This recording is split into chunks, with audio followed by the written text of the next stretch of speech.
Alright, on the bench here is a Singer Tradition. Is this a 2277? Yeah. Anyhow, they make a machine that looks like this with these two knobs in a few different factories with different model numbers when they move them around, but they all have the same features and they all kind of come with the same problems. This line is the cheapest Singer you can get. I don't know if this machine is like 80 bucks or something. Sometimes you can get them for 50 or 60 if you're real lucky. They sell a lot of them as remanufactured because they come from the factory all out of adjustment. And so these machines, you get them and they don't sew very well out of the box because one of the main cost savings on these machines is quality control. They put them together, they check them that they move, and that all the parts are in them, and then they stick them in a box and they send them wherever. And then when you get them, you got to find out whether or not you got lucky and it was really assembled correctly at the factory and adjusted properly, or if you need to either return it and try again, or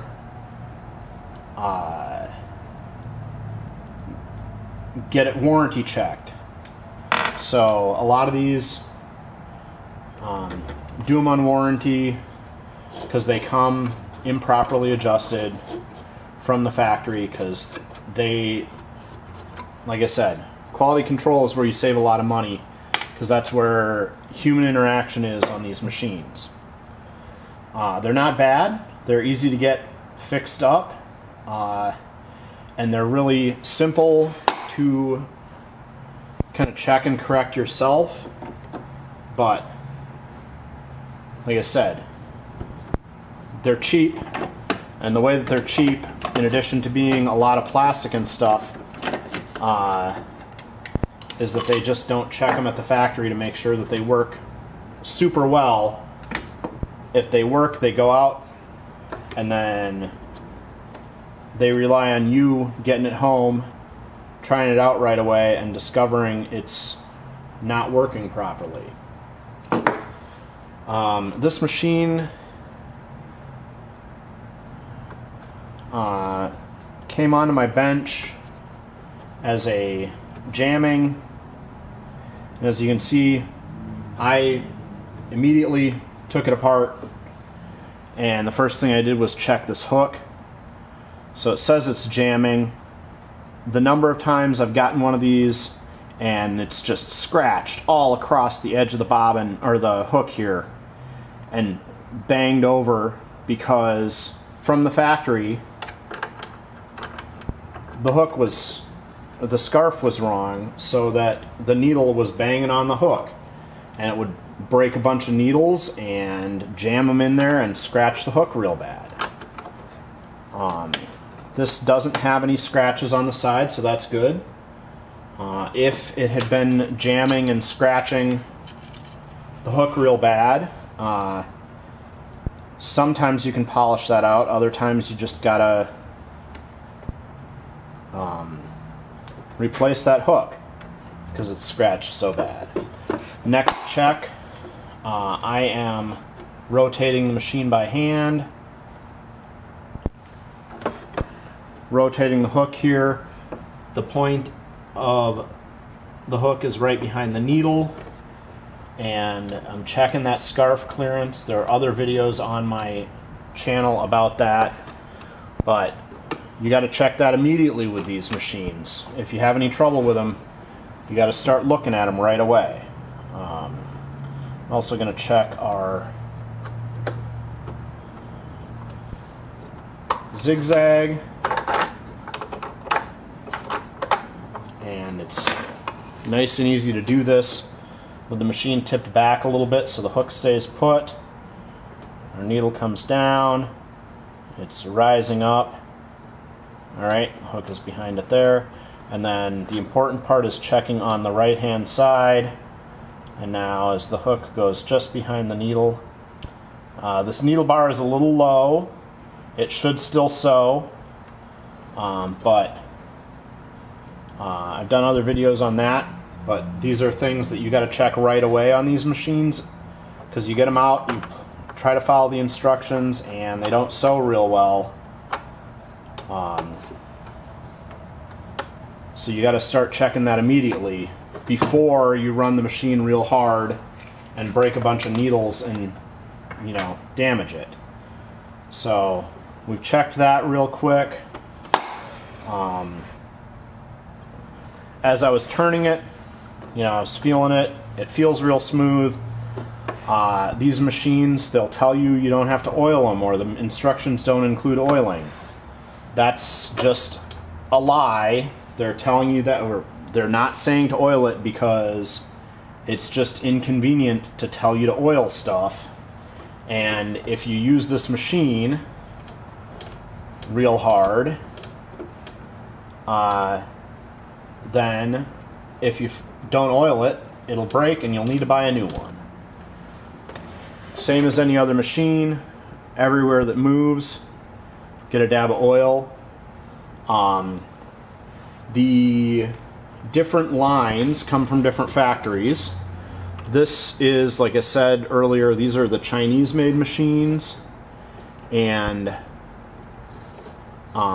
they tend to come oiled from the factory, which is always good. I've never seen one that came dry, unlike the Singer Heavy Duty. For some reason, the Heavy Duty line, and there's a ton of people on a ton of channels that have mentioned this, you get a Heavy Duty and you'll open it up and it's bone dry inside because they just didn't oil it at the factory, or they forgot to oil it, or by the time it got where it was going, it was completely devoid of oil.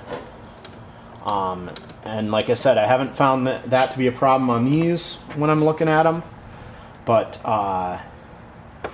you know, make sure, pop this cover off. Depending on the different models, there's 1 or 2 screws in the end, but this cover and opening the front, very easy to oil this machine and clean it properly, even if the instructions don't say anything about it. If you've let this machine sit, any of these Chinese machines, they get stiff. The rest of the oiling for these, and I actually like these Chinese made machines. They might be, you know, real low price, but they have a standard bottom cover, or an easy to remove bottom cover. Frankly, I prefer these Singer super cheap machines and Janome super cheap machines to the Brother extra cheap machines, because the Brother machines are an all plastic frame, and they use, and I missed one of these screws, oops, there we go, and they use a split chassis, 2 clamshell halves, and you have to open the machine up and split it in half like that to get into it. And these cheap Chinese-made Singers, oops, are still a metal frame in here, but you can get the bottom open and you can oil everything in here that moves real easy. And none of the screws that you have to remove on this machine to oil it are holding anything important and adjusting it. The cheap Brother machines that have that are clamshell, they're using the plastic halves of the machine as the frame, so you split it open and you have to, when you put it back together after you're done oiling it, because they need oil, you got to be sure that you don't twist those 2 halves and make the machine out of alignment. It's not hard to like fix it, but it's still, if you twist your brother machine, it's still pain. So as you can see, I oiled everything that moves. There are no oil wicks in this machine. That is one advantage to the Singer Heavy Duties. They have oil wicks, so they need less service. As long as you make sure and oil the oil wicks, they will hold oil and need less lubrication or work longer between oiling. Yeah, but that's opening up and oiling these cheap Chinese-made Singers. And I know that a lot of people talk about how they don't make stuff like they used to, which they absolutely don't. You know? They keep coming up with new kinds of cheap stuff and cheaper ways of doing things, but there's also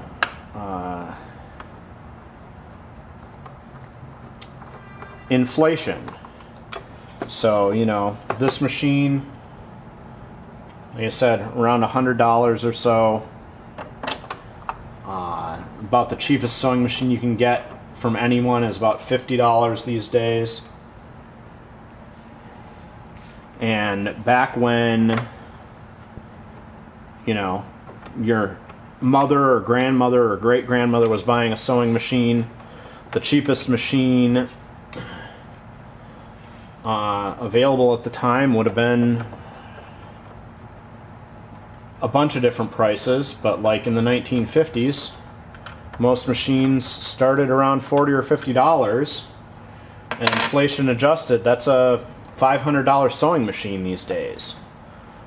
This machine, back in 1950, if they were making them like this, would have been a $5 or $10 sewing machine, and people would have been amazed to get a machine for $5 or $10. I looked up my favorite machines, those brown Vikings, the one I grew up on. Those used to retail for $500 or $600 in the 70s, and that's well over $1,000 machine these days with inflation. So these machines, not great, but they're definitely functional if you take a quick look at them and take good care of them and check them out and treat them well.